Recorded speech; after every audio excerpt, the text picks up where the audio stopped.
Okay, so PPM, Poetic Phenomenological Meditation 45, I believe it is.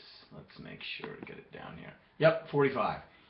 Written this date, March the 29th, originally 2004, commemorated 10 years later, March 29th, 2014. And as I was just mentioning to my wife, Kelly, as I'm now well into the second month of this project of commemorating, going back, reading the meditations, and in effect reading Being and Learning, which was the book that was produced at the end of this process and came out some 7 years after I completed the first initial year of writing, that the work of doing this every day and finding the time indeed, and especially on weekends and other times when I'm traveling, and finding the space and time to do it. That's reminding me of what it was a real challenge, at least for me, and I think it would be for most people, to have done this writing every day. So here I am reading it, and just reminding myself that it really was an effort. And I think this is one of the reasons to do this. I'll certainly never forget, after doing this process, commemorative process, which is really also an archival effort on my part to get this out there, but also to collect it in some way, my thoughts. I'll never forget the effort that went into it. So again, I'm just going to read ahead. We're in chapter 4, which is now Being and Learning. I don't have the book in front of me, but it's chapter 4, more or less the beginning. We're probably pages 73 or 74, and just getting going in the reading of the Allegory of the Cave. In fact, as I look in the meditation, this is going to be the beginning of the analysis of some chunks of the Allegory of the Cave. The subterranean prison is bathed in darkness. The people live in darkness. They dwell together in this cave that receives no natural light. The only light they experience is the light from a fire that burns behind them. But they know not the existence of this fire. In fact, there is an elaborate performance taking place above and behind them, literally behind their backs. Their being together is entirely orchestrated by another set of people who dwell with them in the cave. Thus, while the prisoners are chained and exist together side by side, with only the most limited form of interaction, there is a whole cohort who presides over them, and it must be supposed rule over the prisoners. These are the faceless, voiceless, nameless oppressors, who also live within this darkness, but whose life of producing deception indicates that the darkness they inhabit is a much darker and ominous region. For they presumably know the totality of the dwelling. In fact, it appears as if they have created and maintain it. Here's how this part of the story is told by Socrates.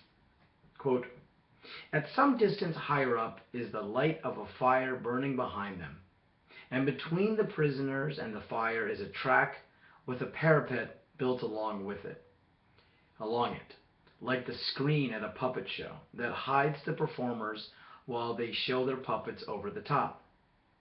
Now behind this parapet, imagine persons carrying along various artificial objects, including figures of men and animals in wood or stone or other materials, which project above the parapet. Naturally, some of these persons will be talking, others silent. It's a strange picture," Glaucon said, "and a strange sort of prisoners." "Like ourselves," Socrates replied, "for in the first place prisoners so confined would have seen nothing of themselves or of one another, except the shadows thrown by the firelight on the wall of the cave facing them. Would they? Not if all their lives they had been prevented from moving their heads," Glaucon replied. "And they would have seen so little of the objects carried past," said Socrates. "Of course," Glaucon replied. "Now, if they could talk to one another, would they not suppose that their words referred only to those passing shadows which they saw? Asks Socrates. Necessarily, Glaucon.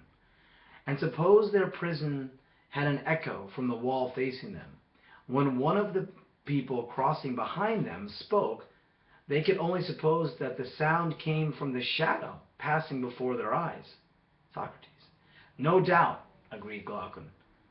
In every way, then, such prisoners would recognize as reality nothing but the shadows of these artificial objects. Socrates. Inevitably, Glaucon. That's from Republic 514b through 515c. All of these elements, the whole theater of oppression that constitutes the cave, come together as an elaborate performance intended for them. These implements of deception have been carefully crafted and made available for the prisoners. Together they form the prisoner's world, their being together. Quote, as produced items, they are made for the general use of those who dwell together and are with one another. Those who dwell with one another constitute the demos, the people, in the sense of the public being with one another, those who are mutually known to and involved with one another, unquote. How does this demos come together? What is the essence of their being together, their dwelling with one another? Who has constructed these implements, the machinations of this theater, and who is operating them? The allegory enables us to recognize that a people is always constituted insofar as the people dwell together. Below, we will take up the important questions concerning the they who constructs and operates the instruments of deception. Here, in our summary of the story, we note that the first part of the story has asked us to consider the inevitability of the demos, and thus to instigate us to consider the ways our dwelling appears. At the same time, cautioning the listener from the outset to be wary of the power of forgetfulness, the amnesia that sets in and lures us into the modality where we believe ourselves capable to step outside our dwelling in order to inspect it. To be both actor and spectator in this theater, our dwelling, appears to be impossible. For as soon as one steps outside or beyond the dwelling, one is no longer part of the demos, and is thereby unable to say anything meaningful to it. The chains indicate the very paradox of our being of a people. This paradox will be tested in the remaining parts of the story. The cave dwellers are oppressed, and the condition of oppression renders them a people who dwell together in total darkness. They are totally ignorant of the machinations that control their very being together. In the first part of the story, Plato is allowing us to think through the phenomena of demos as a phenomena that will persist in appearing wherever human beings are together in the world. This state of ignorance is a condition of any and every philosophy of a people at the moment it is articulated as such. Only a dynamic, ever-changing, flexible demos is capable of participating in and thereby identifying itself with, because it is located there, the twofold play that is always the condition of the demos. Whereas people are always already not yet articulating a philosophy, producing and reproducing a narrative of their dwelling together, not every demos has been released into the freedom of appearing, disappearing, and reappearing, or fully rooted within the twofold play of being's processual unfolding. This is not the destiny for all people, and even those with this destination are mortal. The persistence of a demos is always already the hope and the tragedy of our dwelling together. We will always be together, but this being together can and frequently will settle for far less than might otherwise be possible. The inevitability of the appearance of the demos, like the cycle of the seasons, is, however, also the condition for the possibility of moving together, of establishing new forms of dwelling, of being together. The possibility is shown in the second part of the story. So I want to make some quick comments, but I'm really trying to keep to the Liz rule, which is in response to my friend Liz Smith, who commented that she wants to or tried to watch one of these videos, but found that it was just too lengthy. So I'll go for brevity and see if I can keep these to 15 minutes, and then see if I can even get it back down to 10, insofar as I'm able to and want to and feel inspired to. But in this case, because I'm going slowly through the allegory, I think that that's doable. Here what stands out to me as important is the continuation of the theme of the philosophy of a people.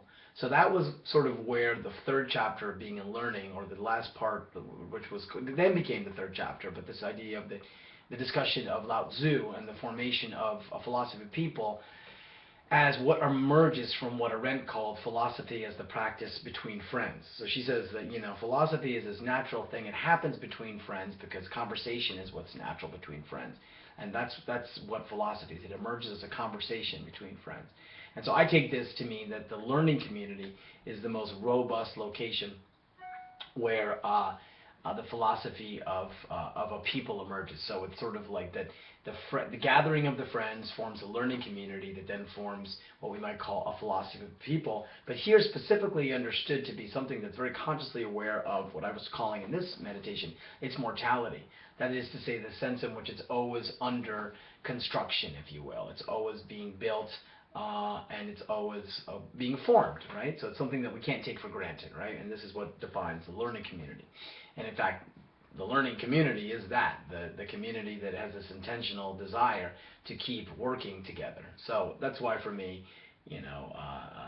bands, jam bands in particular, but jazz bands, have really exemplified the working conditions of learning. The working conditions of learning. That is to say, learning as this gathering together of a community that is intentionally designed to make something unique and new, right? And so here, though, what's interesting is that I think, anyway, for me, reading back, is this focus on the demos, right? And so taking this Greek word of the people and sort of saying that the people that are in the cave form a kind of a demos, right? And by that I'm trying to suggest that their formation, their togetherness, their being together, while it's really conjuring up the most horrific memories and realities of oppression, people being in oppression, it does designate and signify that, and this is maybe the moment where there's the liberatory hope from where the blues arises, is the sense in which that even though we are here, we are together here, right, in this situation, and we are not the overseers, right? So the overseers that construct the whole, what I call theater of deception, stand apart from the cave dwellers who are chained. So that the cave dwellers, the oppressed, they form their own kind of demos and are strengthened by the sense of which they are apart from the overseers, even though. So this is an important sort of break from, I think, the logic of the oppressed oppressors. That I know Paulo Freire worked with this, a lot. Right, to sort of the breaking of what Hegel called the master-slave dialectic. The master-slave dialectic, when that's broken, when the slave recognizes his independence through the recognition of his own self-consciousness, right, his own capacity to think freely, independent, right, of the master, then the master's left without an identity. The master's left powerless, in effect. And so the rupturing of the master-slave dialectic in Hegel is what Freire, in his pedagogy of the oppressed, is really after, is this sort of like this pedagogy and this project of liberatory project that enables the oppressed to move outside of this dialectic and to find themselves independently creating history and culture. So for me, what's important here is both this breaking of that dialectic, the recognition that the cave dwellers, i.e. the oppressed, form a certain kind of demos, and in that moment, there is the beginning of the possibility of the move towards, of emancipation. In fact, emancipation begins as that. So it's an example of the effacement that happens, but it's an effacement that I'm conjecturing happens as a community, right? And so for me, the learning community arises from this effacement with possibility. I've talked about beings presencing, the effacement with beings presencing as the moment in which learning begins, but I've been focusing on it very much so in terms of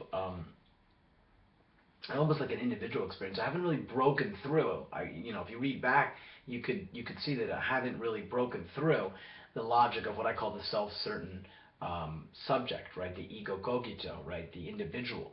So whereas individuality and singularity is very important for me, and here I'm drawing from Arendt, it's always that within a community, And so again, this is an Arendtian point as well.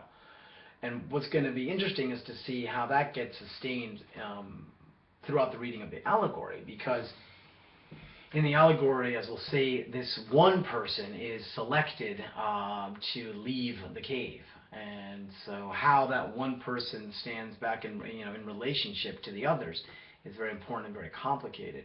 Not to mention the fact that there is this one who is liberating the cave dweller, and that the allegory unfolds really at that moment where this mysterious one, we don't know where they came from, arrives and sort of, breaks the chains or unlocks the chains and forces one of them to stand up. That's to come. That's what's coming next. But I just wanted to sort of highlight what's interesting for me is that where I'm beginning then is to understand the collective group of the cave dwellers as a demos, and to think of this as an important moment of inscribing and interpolating the learning community, so that for me in the end we don't want to talk about singular learners, even though there's singularity in the learning community. So the distinction between singularity and single, or singularity and individualism or individual, is key here. So there's always this intersubjectivity that's moving throughout the learning community. Okay, I'm going to leave it at that.